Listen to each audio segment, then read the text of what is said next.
It's no real surprise that the Supreme Court has voted against affirmative action in college admissions.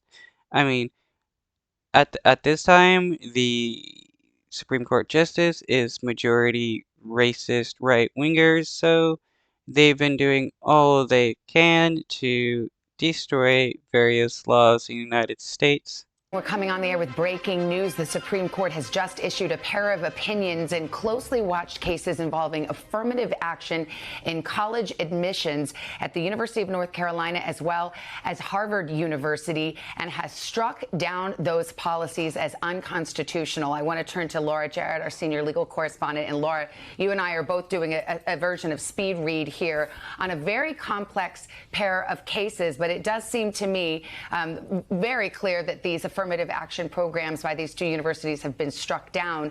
Many people thought, Laura, the court would outright overrule prior decisions that allow for affirmative action in certain conditions. And it's unclear to me that this opinion goes that far. How do you see it? That's exactly right. We have a major decision here as it relates to race and education in this country. And as you said, for decades, the court has said that you can look at race as a limited plus factor, a tip, as if you will, not any checking the box exercise. And here, in this case, a divided court has said the programs at Harvard and the University of North Carolina are invalid. Now, those are important because those are ones that many schools base their programs on. And so the upshot here for schools as they try to sort their way through what is a deeply divided court, an opinion spanning over 200 pages here, is to try to sort through what exactly is left. It's clear that if a student feels that race has impacted their life in a deep and meaningful individualistic way,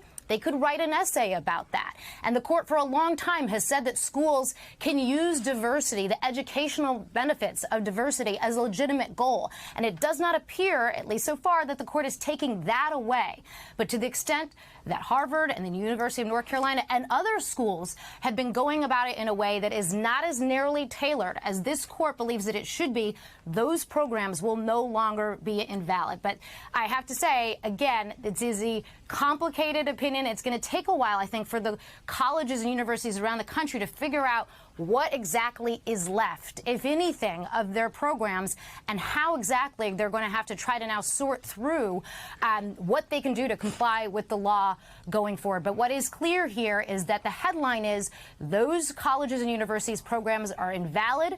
This is a sea change. This is the first time we have seen anything like this. Absolutely. I mean, Eventually, we're going to get back to the point of where, white people and POCs are separate but equal. it's a scathing opinion. I mean, it talks about Harvard and UNC's admissions programs lacking sufficiently focused and measurable objectives, unavoidably employing race in a negative manner, involving racial stereotyping, lacking a meaningful endpoint. So while we did not see that form of words, Laura, that this prior decision upholding affirmative action programs, Grutter v. Bollinger, we didn't say that is outright overruled. To your point, in what is left. So if these admissions programs, which were tailored to try to comply with Supreme Court precedents, if they don't pass muster, you are left to wonder what will.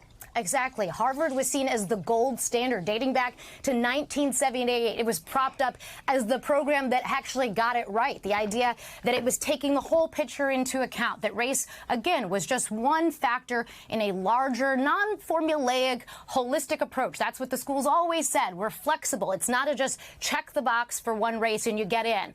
But again, it appears on this record that these conservative justices have disagreed with that. And, many had wondered why they took this case in the first place if they weren't going to sort of reevaluate the law. And it seems, though, that the predictions had been largely correct. And based off of oral argument, the justices seem very skeptical, in particular the chief, saying, where does it end? If Grutter, which came out in 2003, said in 25 years from now, you shouldn't have to be relying on race anymore. Well, we're almost at that 25-year mark. And it appears because the schools didn't have a time limit that they were willing to commit to, that was really used as a knock against them. Absolutely. It does seem that really got in the craw of many of the justices during oral arguments when they asked these universities, OK, so when does it end? Even Grutter, this seminal Supreme Court case that upheld the use of race-conscious admissions under certain circumstances, imagined that it would end, even said in 25 years we shouldn't need this anymore. And when the universities were asked, okay, so how do you see this ending, the court was clearly not satisfied with the responses there, and that was one of the reasons why these two admissions programs failed in the court's views.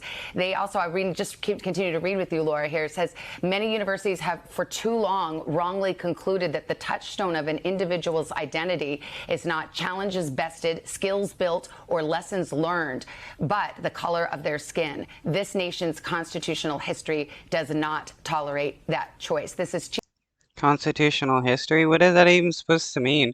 It's like these racist people just want to ignore the fact that POCs are routinely oppressed by the system and not given the same opportunities as white people.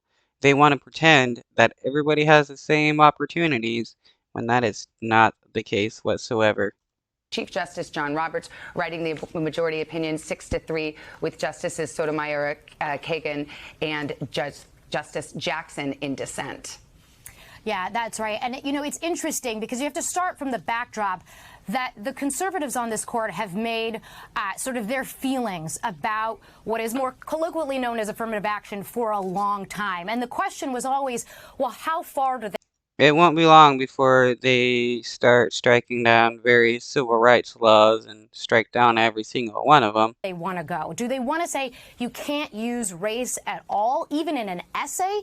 That would be somewhat extraordinary. And again, at oral argument, even Justice Jackson pointed out, well, how can you strip that away from somebody's identity? How can you tell them they can't even talk about it in an essay? And it appears the court is not going that far.